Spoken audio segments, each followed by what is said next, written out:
Hey, everybody. Welcome to Tortilla Talk. Today it's Dallas and I. A little bit shorter of a crew here, but we're going to do our best. So, with that, we had our first Big 12 game this week with ASU. A little bit of a statement win for us. So, super excited for that. We'll also go into some coaching grades. We'll look at a preview for the Cincinnati game, and we'll also look around the Big 12 to see what some of our takeaways are thus far from the opening week of the Big 12. But with me today is Dallas. So, Dallas, how are you doing? I'm doing good, man. It's always a good week to review after a Texas Tech win. A lot better than our first couple weeks of the season, so things are looking up. Yeah, they really are. The last 2 weeks are night and day difference from the first 2 weeks, I'd say. And so that's always a good feeling, especially when we can stack weeks on top of each other.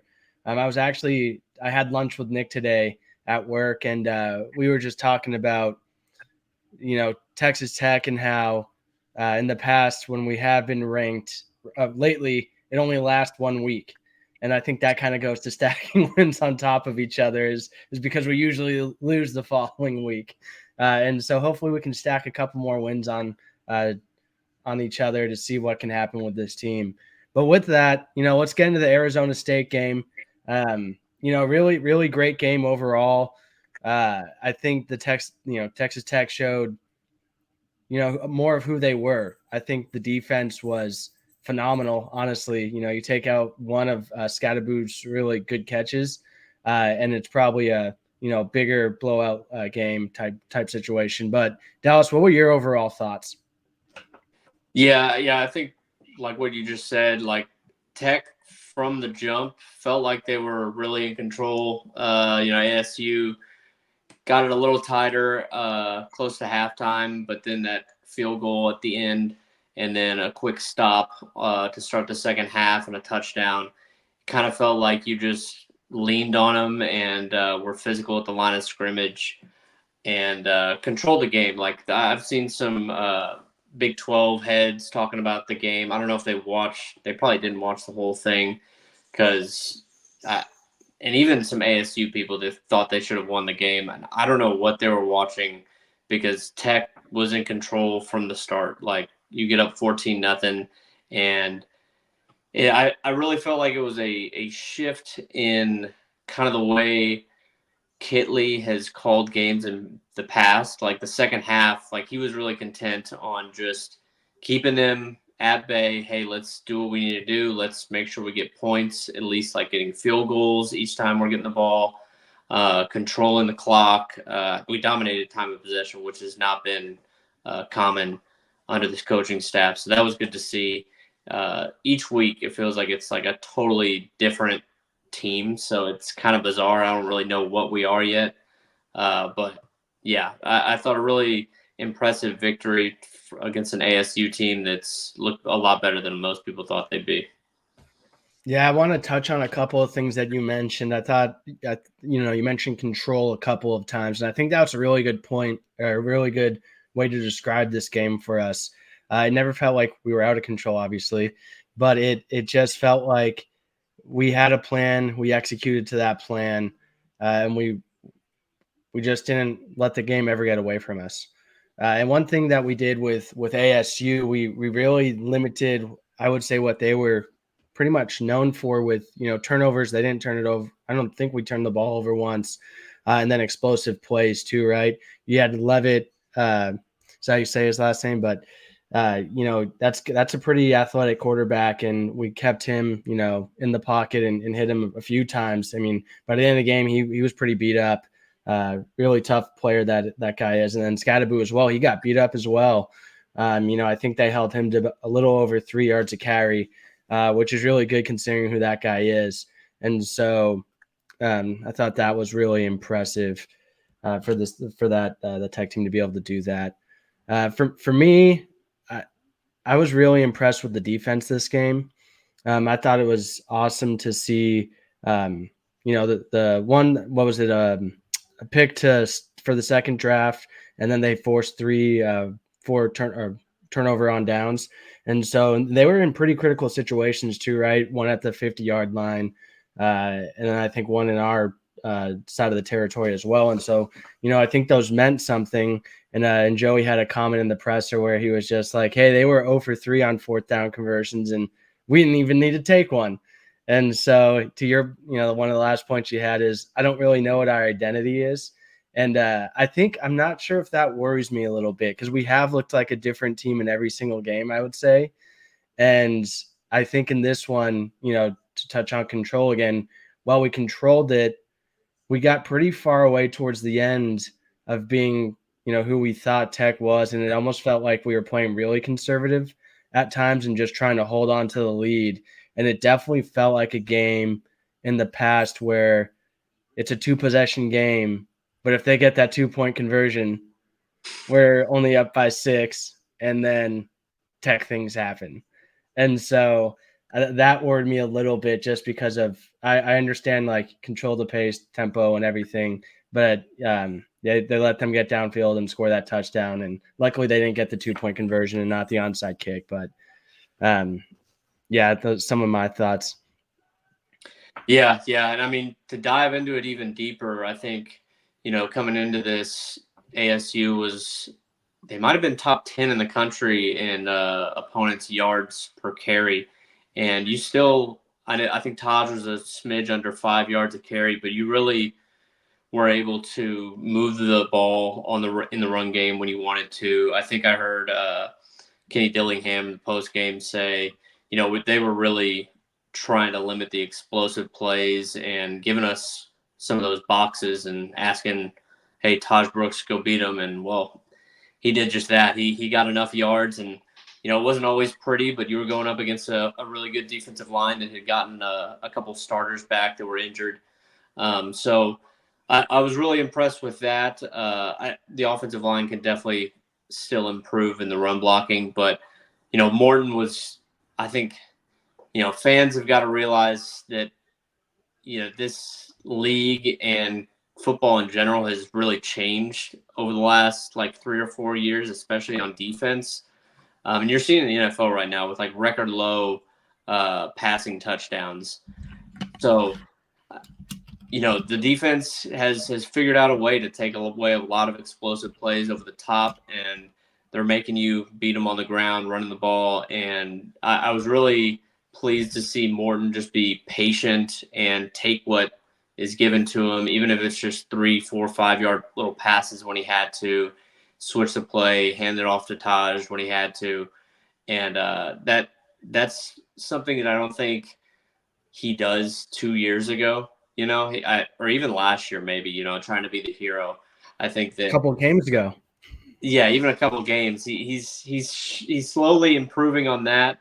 And I mean, credit to the coaching staff. The first 2 games we were extremely hard on them, but I think both sides of the ball have really taken huge steps forward. Especially, defense is night and day. If you would have told us we'd have these last 2 performances on defense after the first 2 games, I don't think anybody would have believed us.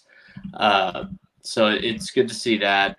We just got to keep improving, because I do think that this team has like the structure and the bones to be like a really good football team, especially in like a pretty wide open Big 12. We've just really got to cut out like penalties, which are still an issue. Some execution stuff like drop passes and missed blocks and assignments. But overall, like, this is a young group, a group that hasn't played with each other very much. I think that, better days are ahead, just judging by the trajectory of the program the last few games. Yeah, I completely agree with that. I think obviously Cincinnati is going to be a big telling factor of what this season will look like.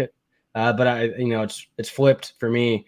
And I want to touch on a couple of things that you talked about.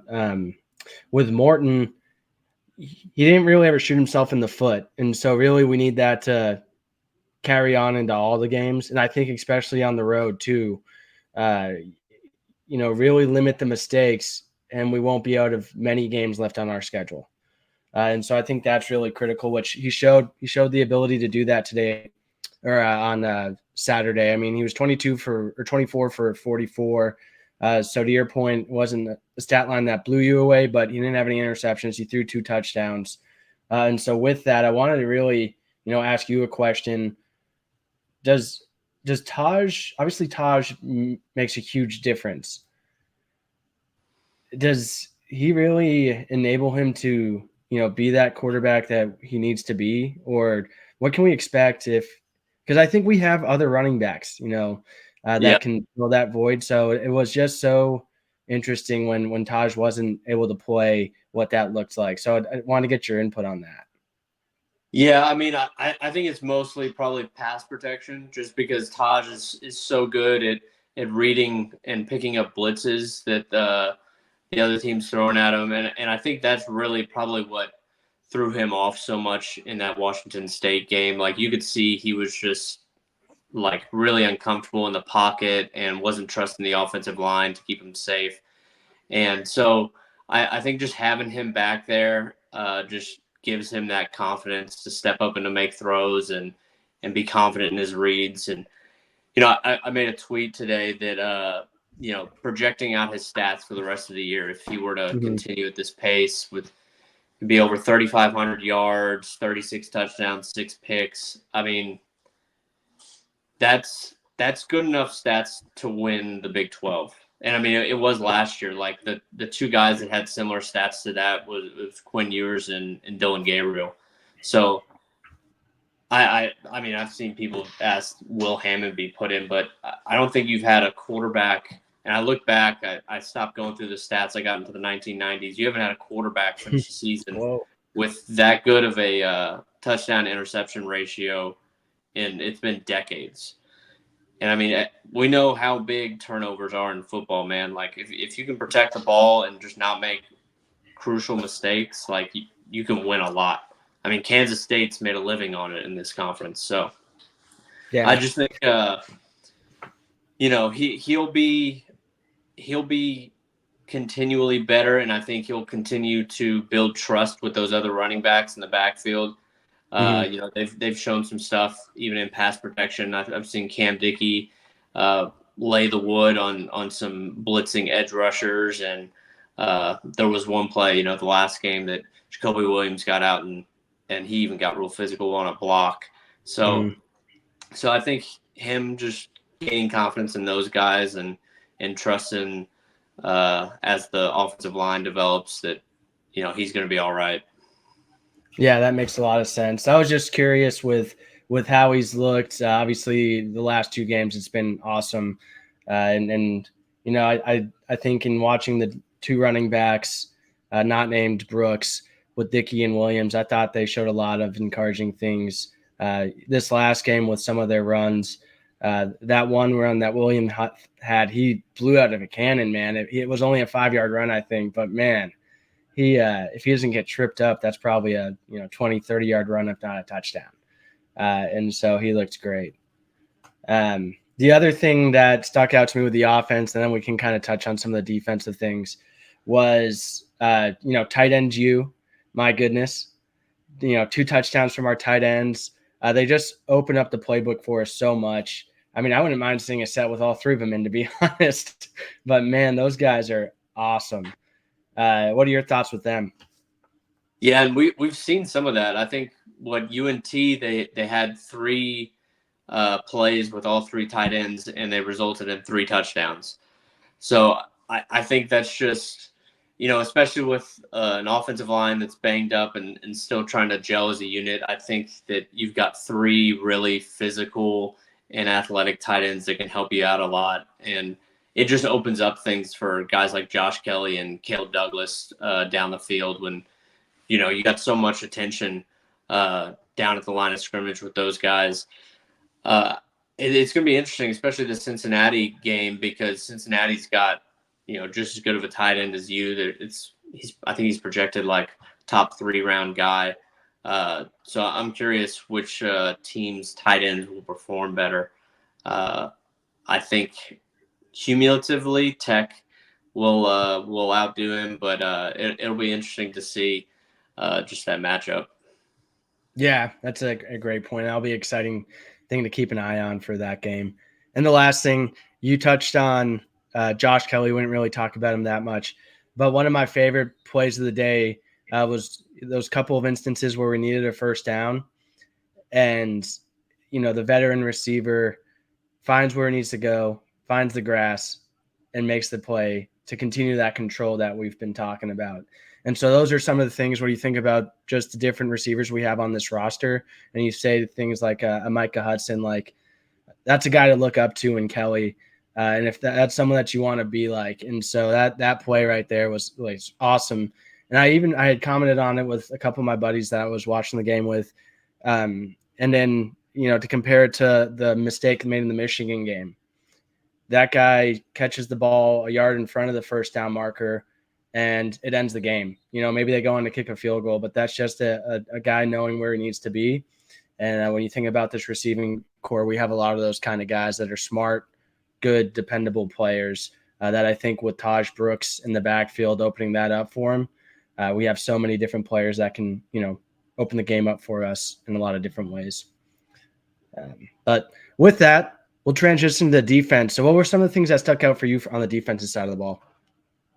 Yeah, obviously we knew that they were going to try to run the ball, especially with Scatabo and the QB run game.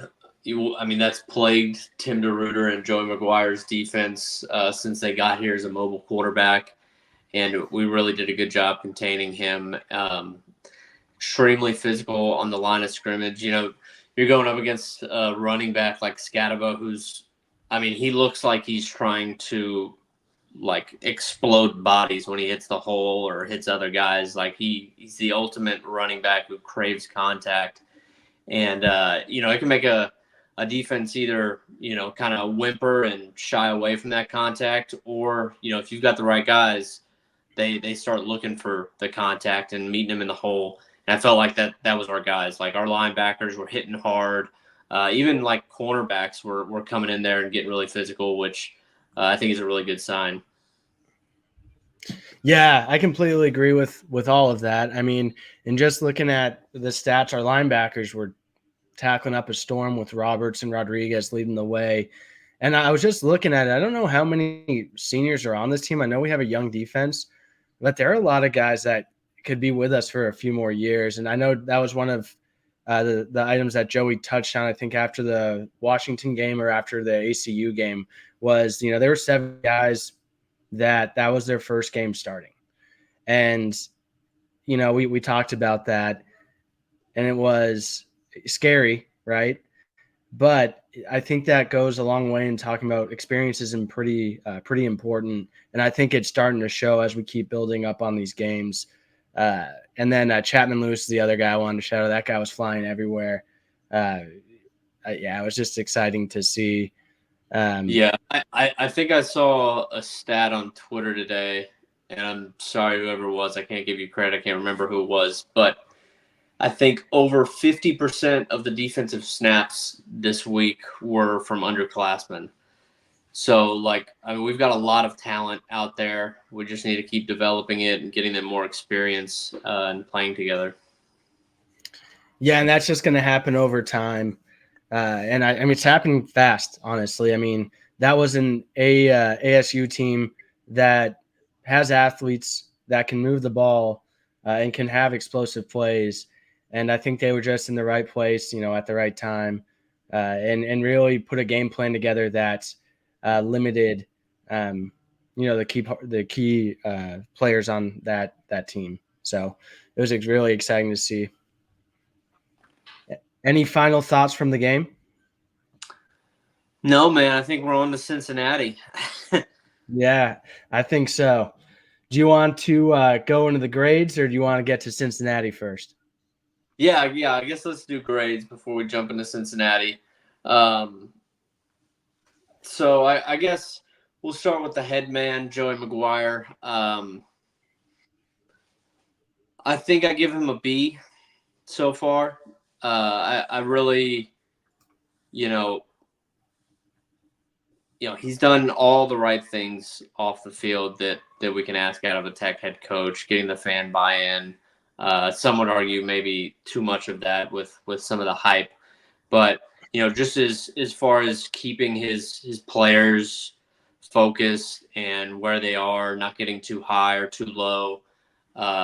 He continues to be really good. I can't give him any more than a B just because of how horribly we started the season. But I do think there's something to be said for, the confidence he instills in his players, and I think that makes a huge difference in the development of some of the young guys, especially on defense.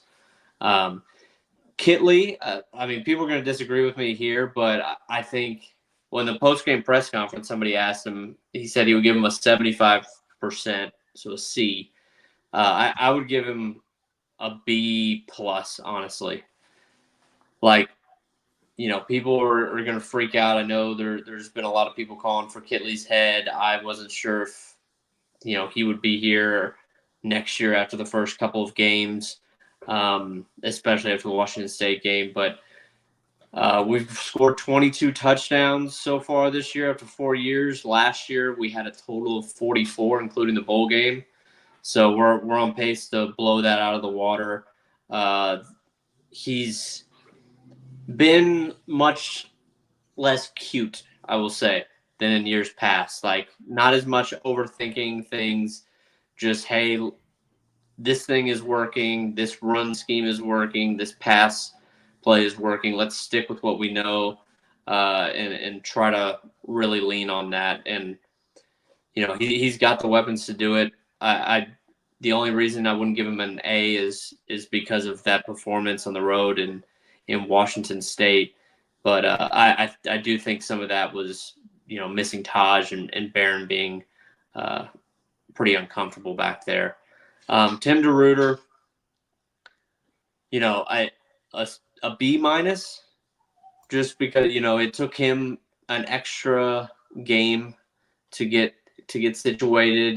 You can't give up over 40 points against ACU team to start the year, and then the 200 yards on the ground against an opposing quarterback at Washington State. But they figured out what's working. They've simplified things, and the guys are playing like a normal Tim DeRuyter defense that we've come to get used to the last couple of years. Yeah, I've really enjoyed watching him over the last few years.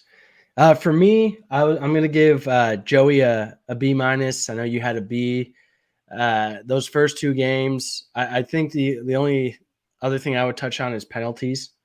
That's on both sides of the ball, but I think that's just in preparation, getting the guys ready. And even in this last game, we had three plays in a row where we had 15-yard penalties or defensive penalties absolutely shot us in the foot. So those are things where, I'd love to see more improvement with that. I do think he is, a great leader, a leader of, college men that are trying to, become grown adults and stuff. And so I think he's a great motivator and a great leader. And I've enjoyed seeing, this team improve over every week. And I think obviously that grade can get much better. It's just making some of those mental mistakes disappear a little bit. And so that'll be my aspect from that. For Kitley, it is really hard to penalize him. If I had to say one thing I would like to see improved, it's Morton. And obviously he's played good this year, very well this year. But I think it's the road for me. It's really hard for me. And I'm probably holding games in the past on him too, and not taking into account just this year. But Morton's his guy, man. He's got to be a mentor to Morton and really get him into the next level. And so I guess my grade, it's not anything bad. I probably wouldn't go as high as B plus, but I'll give him a B. And then DeRuyter, I'll give a B minus because of the first couple of games. I don't think we did him any favors in Washington State. We left them with a lot of bad field positions and the amount of times that we went for it. And so maybe that's another knock on the coaching staff as a whole. When you talk about complimentary football, they weren't really complimenting DeRuyter in that game. And there's no excuse for the ECU game though, unfortunately. However, and maybe the excuse was experience, but they have shown a lot of improved against a, North Texas team that is a pretty good offense, albeit, not in one of the power conferences. and then Arizona State, who definitely has been better than a lot of teams thought they were going to be, or how people thought they were going to be. So I think they've shown improvement, and I think this next game will be very telling in how they perform, and if I have any change on the grades, really.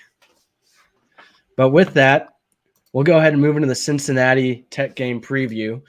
So Dallas, I'll let you lead us off. And what are your thoughts about this game?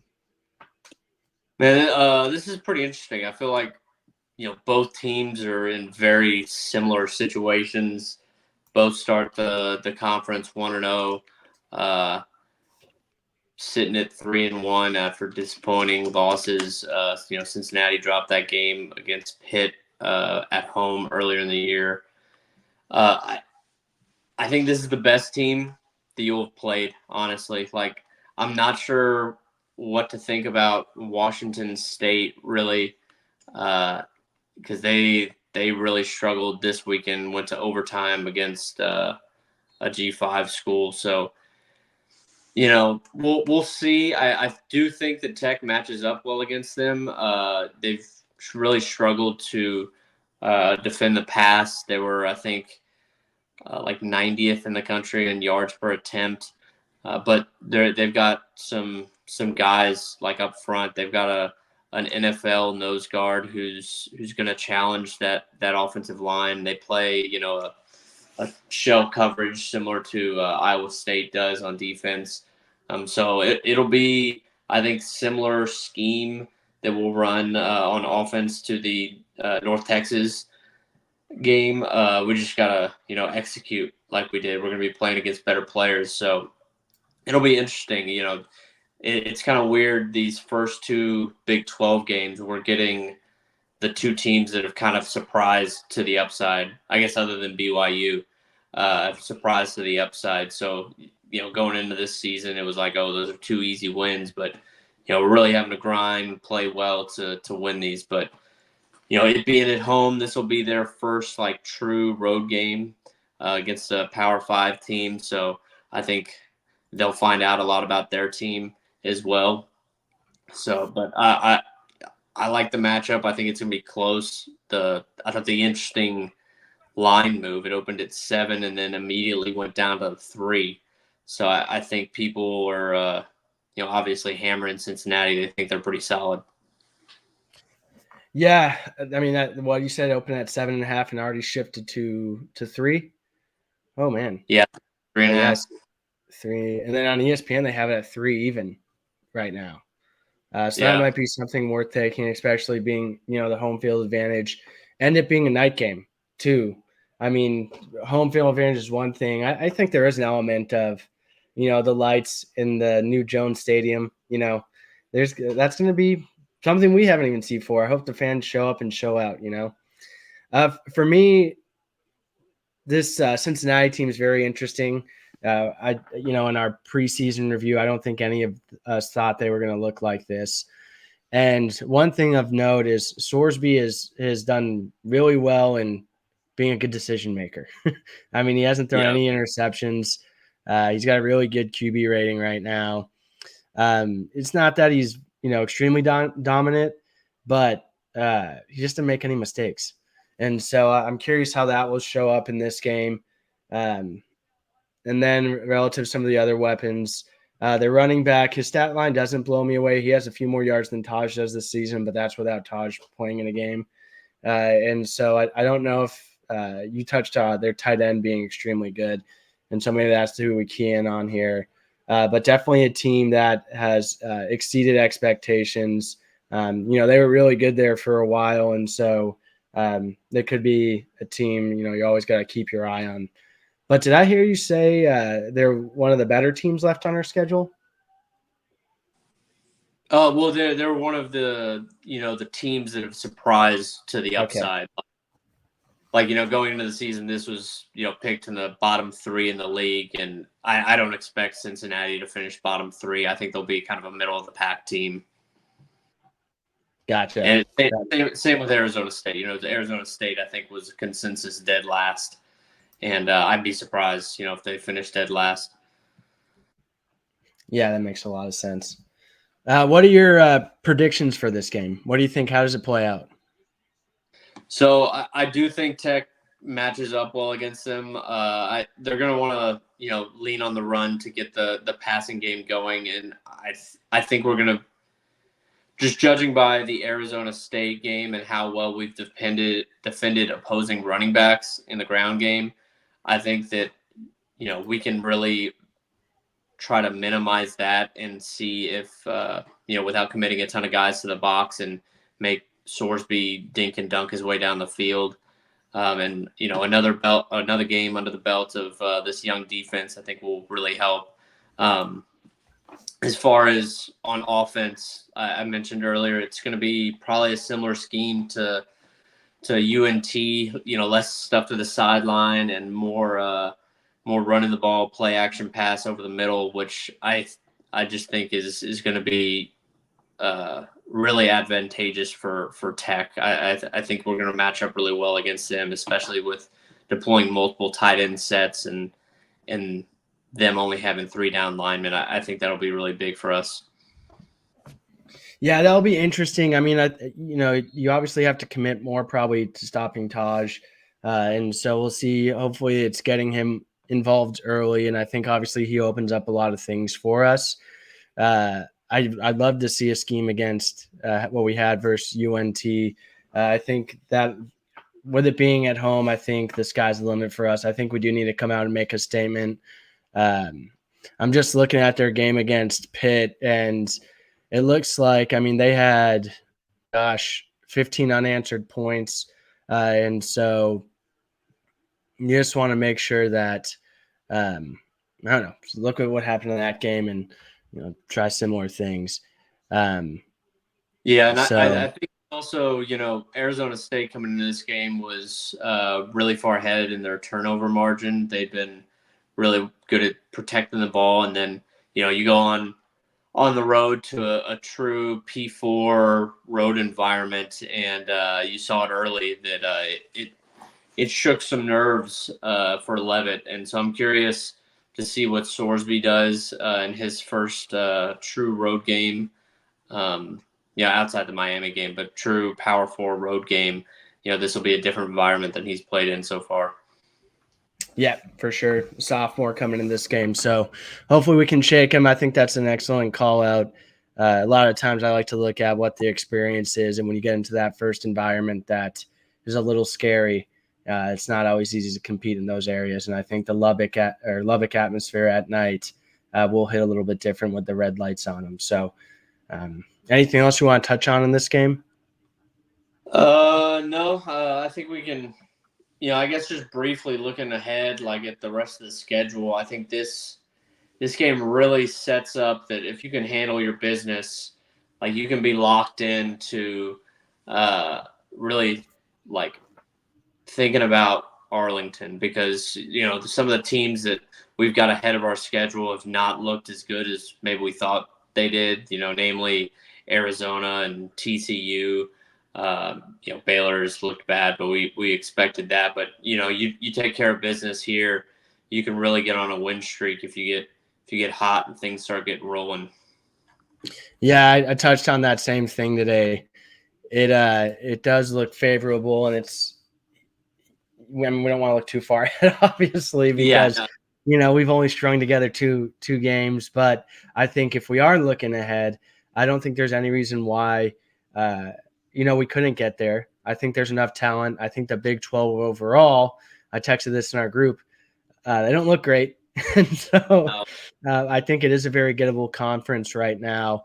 You look at the 2 teams that lost this week in Kansas State and Oklahoma State. So that was huge to open up Big 12 play. And I don't know what Cam Rising is going to, if he's going to play this year or not.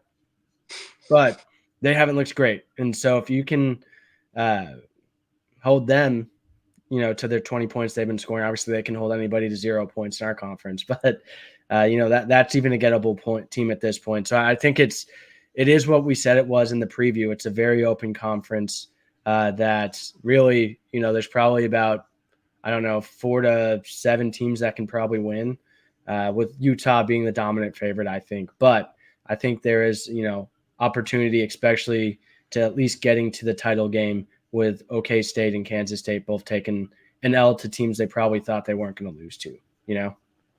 Yeah.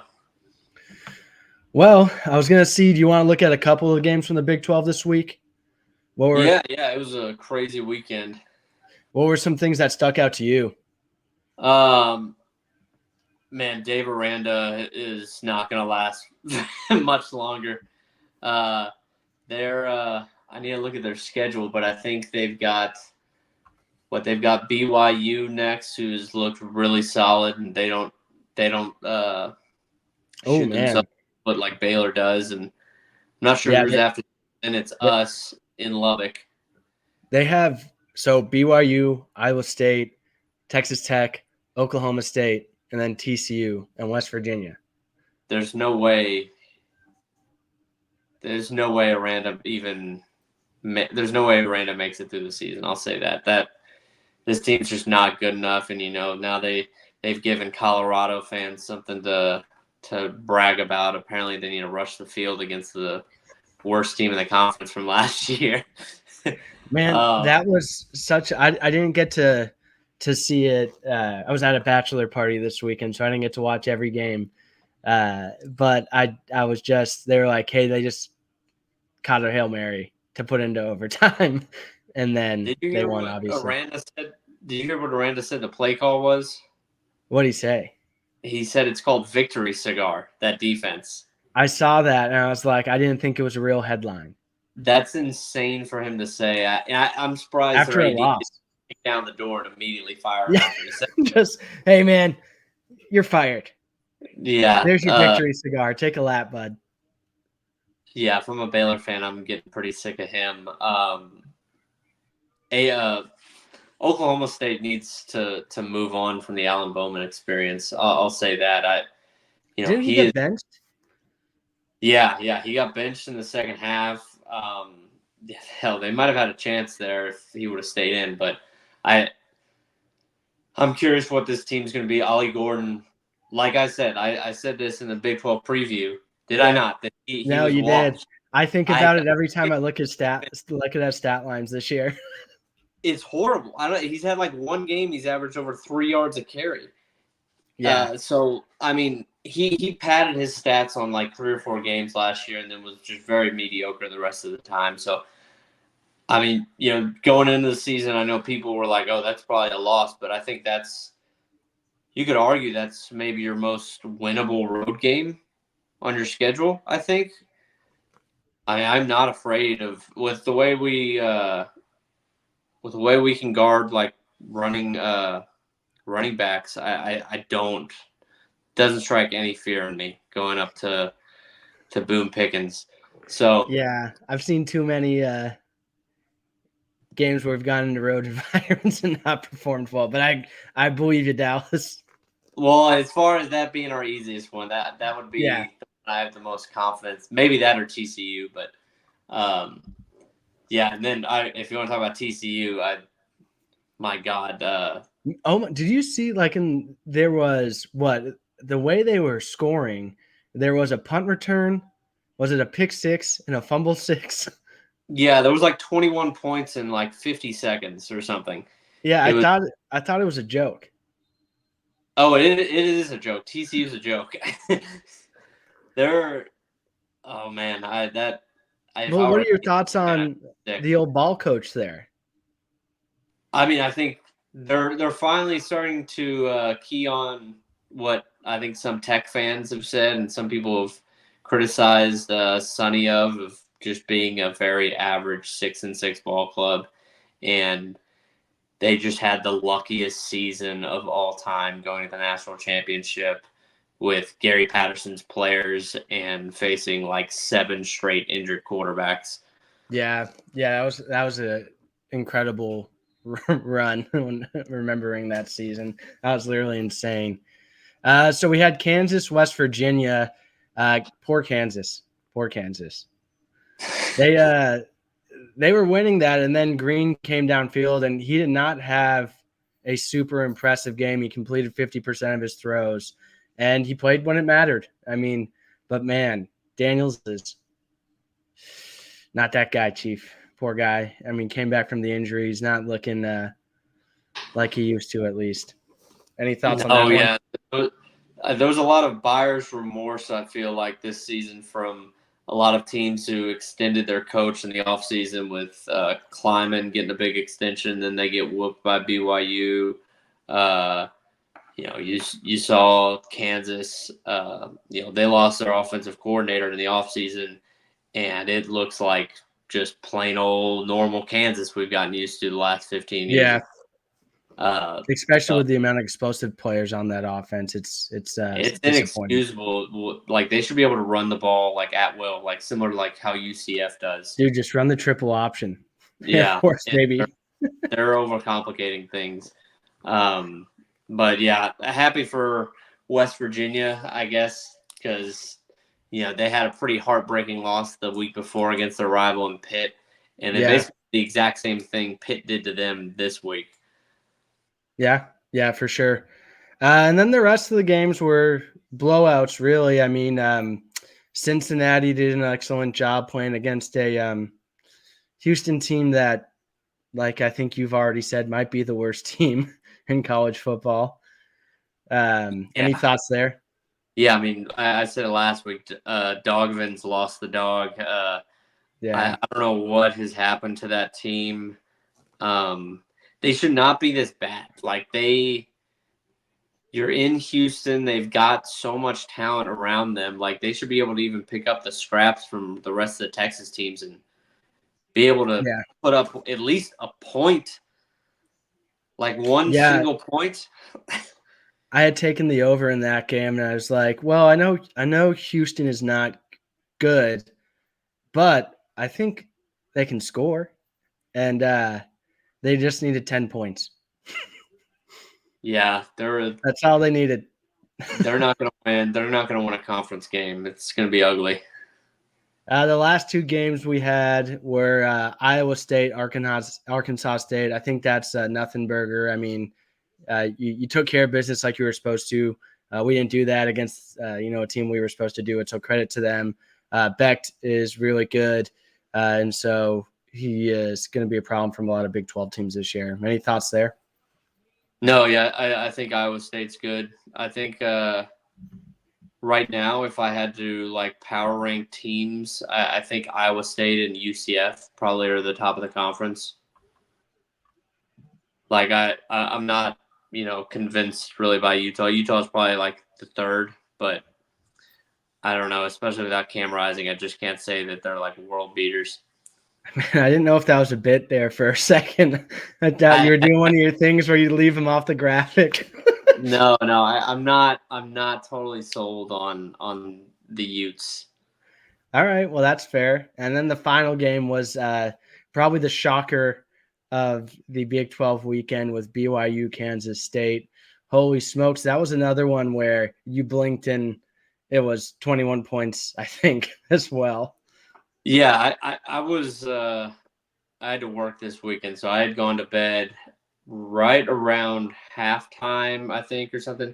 It was like when Kansas State was up like 6-0 or something, and I was going to bed, and I think my phone went off or something. I woke up like 45 minutes later, and they were down 30 points. I was like, what on earth happened? It looked like they scored all the points in like 6 minutes, right? Like it was crazy. And crazy. I think it was a lot of different types of touchdowns too as well. And when those happen, one, they're really hard to bounce back from, and they happen at such great velocity sometimes when it's pick six or things of that nature. It's hard to recover from that. Yeah. I mean, BYU did that to Tech last year with all the interceptions we threw and fumbles into our end zone. Yep. Yeah, you don't go into Provo and win, I don't think, at least this year, and we couldn't do it either. Yeah, you just go play like a bunch of like 28-year-old men who just got back from their missions, like have a 9-5 and come out and get the most ridiculous plays to go their way each week. Yeah, a lot of good decision makers on that team. The quarterbacks look good. I mean, well, he threw for almost 150 yards. But again, when you don't limit your mistakes and you can turn the ball over, you don't need to be a world beater by any means. And maybe that's what Morin did this last game as well. So good for them. But any other final thoughts around the Big 12? Any final thoughts? No, man. We just conference needs to maybe get it together, man. This is a big year for the conference as a whole, being without some of the blue bloods that have been in here. We need the top teams to perform well. We can't have a Kansas State getting blown out like that, or a couple weeks ago Arizona getting blown out by that Kansas State. Like we need competitive football. We need a handful of teams to pull away, and ideally a couple to make the college football playoff. Hopefully one of those being Tech. Yeah, and I know your hot take this year was that we were going to a couple teams in. It's looking less and less likely every week that we go. Yeah. And I was talking a little mess to a couple of my Aggie friends, and one thing was I just didn't understand why they were ranked. I get they're an SEC team, but I mean, gosh, there does not look like there are many good football teams this year, and it just looks like a pile of mush after the first 8. And so we were just going back and forth about that. And then he kept bringing up BYU and the Big 12. I was like, dude, this isn't a conference conversation. I'm just telling you, I don't know why A&M's ranked right now. And so I was like, yeah, the Big 12's not good this year. And then we went down a rabbit hole of who was going to have more wins this year, Tech or A&M. And we went on to say, yeah, I know. So I went through every one of their games and listed like what I thought was going to happen. And so I said, hey, I think at best you're probably an 8-8 team, or at 8-4 team, and at worst, you're probably a 6-6, 5-7 team. And so he was trying to. Definitely a chance they don't make a bowl game. Yeah, they almost just lost to Bowling Green. I know, and I tried to get him to take just straight up win totals, and I don't think he was getting that concept. But that's all right. We'll sidebar on that another time. But yeah, overall, Big 12 has looked very worrisome. I don't know who's going to come out of it. I think that a lot of teams have an opportunity to come out of it. And so it's really, you can't have a let's down spot if you're Tech at home. You got to win all your home games and steal a couple on the road. And I think we'll be able to do that. And this Cincinnati team will be a really good test to do that, especially coming off a big win that they had, albeit against Houston. But you got to take care of business at home, at the Jones, at night. And handle what you need to handle. Agreed. Awesome. But with that, Dallas, we'll let the people say goodbye. And if y'all could do us a favor and like and subscribe to Tech and Tortillas, follow us on all socials, Twitter or X, Instagram, TikTok, and obviously YouTube as well. But go ahead and like and subscribe and help us support. Awesome. Well, with that, Wreck 'em, baby.